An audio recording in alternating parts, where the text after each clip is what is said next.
Hello and welcome to this ASMR video. Today we are going to be,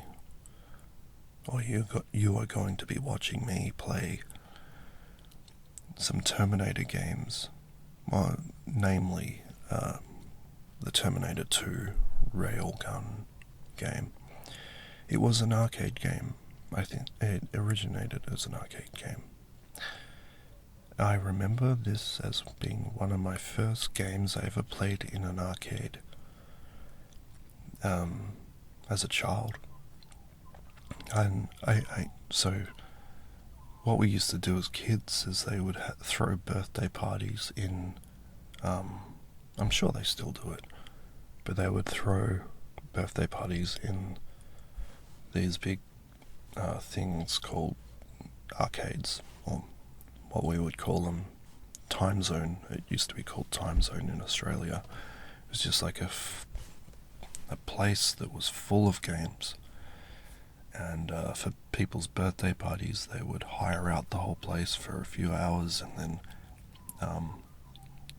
your friends could play whatever games they wanted, all free of charge.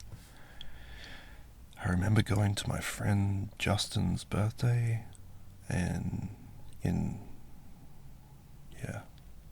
92 or something, and there was this Terminator game, Terminator 2 gun game, and it had this massive gun, just like you would see in the movie, and I think it had vibrations as well, so that was so fucking cool. And on this big screen, and you'd be blowing away Terminators. I don't even know if I had seen the movie yet. It's very hard to think back, but I can't remember. Because back in the day they had like VHS, and we didn't have cable or anything, so movies were very hard to watch unless you recorded them off TV. But I do remember when Terminator 2 came out on video, VHS, we were all obsessed with it.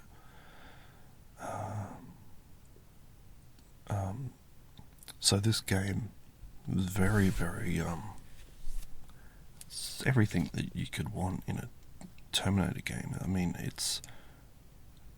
you're playing in the future war, and like the beginning of the Terminator 2 Judgement Day movie, you're basically playing in that environment, and that's what everyone loves. So blowing away these T-800s and the hunter killers and everything.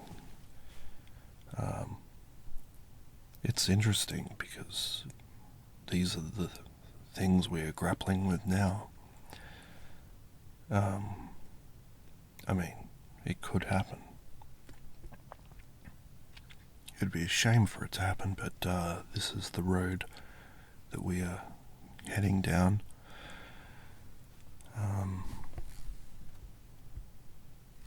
Terminator 1 and 2, the films, perfection.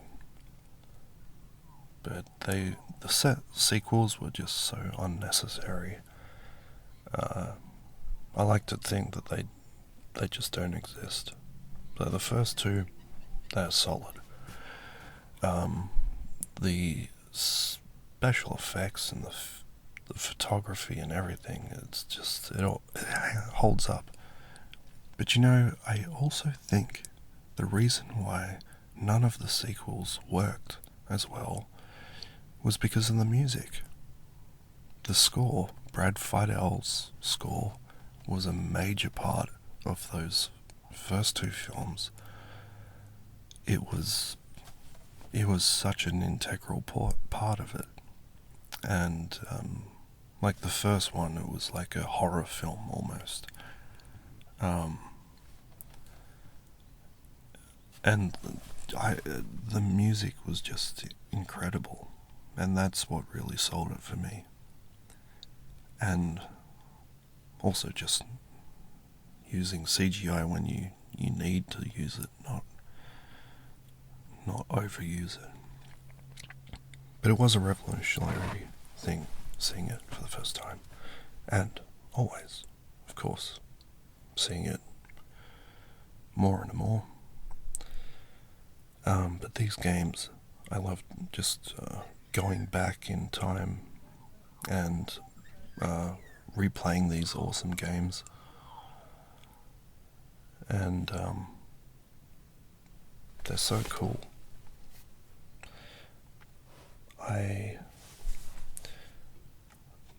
I'm not really talking about the game itself, really, which I should be. I'm more just waxing lyrical on the topic of AI and the horrors that come with it. I think we're in the beginning stage. Well, it's rapidly accelerating in terms of worry, I guess. You see all these actors on strike about AI taking their jobs, which is a real concern. I also think, like graphic artists and stuff, they really have to, their jobs are in trouble. Because you can just create something, and art as well. I don't think you can ever, it's just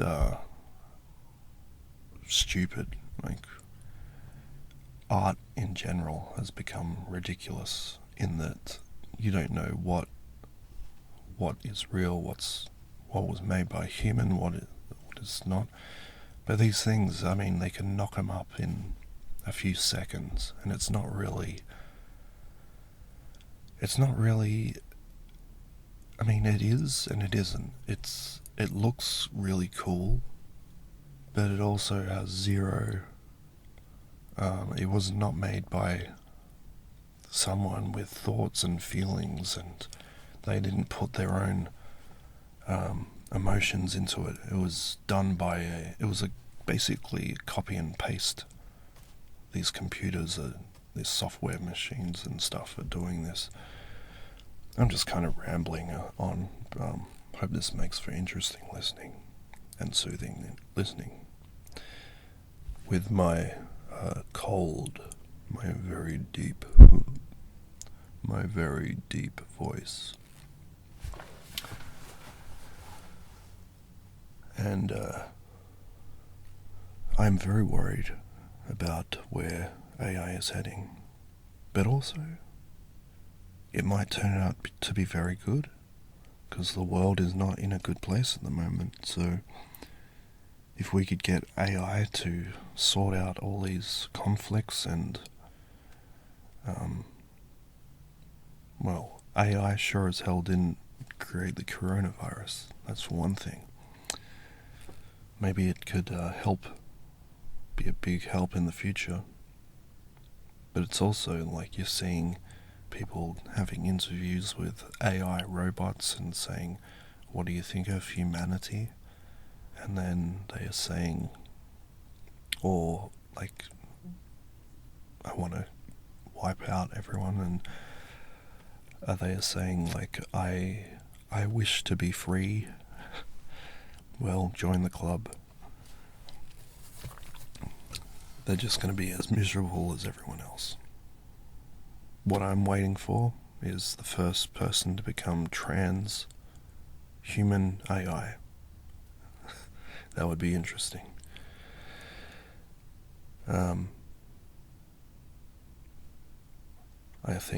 hope, after seeing Oppenheimer, I really do hope that people are careful about what they bring into this world. But if they don't do it, someone else will. So I guess progress is inevitable, people will make these things whether you like it or not. And how exactly do you regulate AI? Even the use of, seeing these videos on Instagram and TikTok and YouTube, these deep fake videos, how do you regulate that? How do you, it's like trying to stop people from sharing and copying music back in the early 2000s. How do you do that?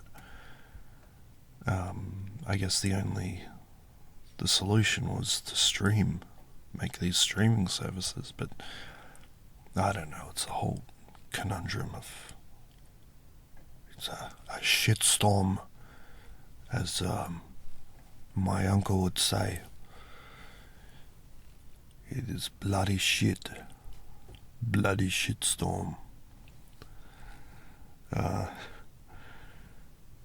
So I hope you enjoyed this.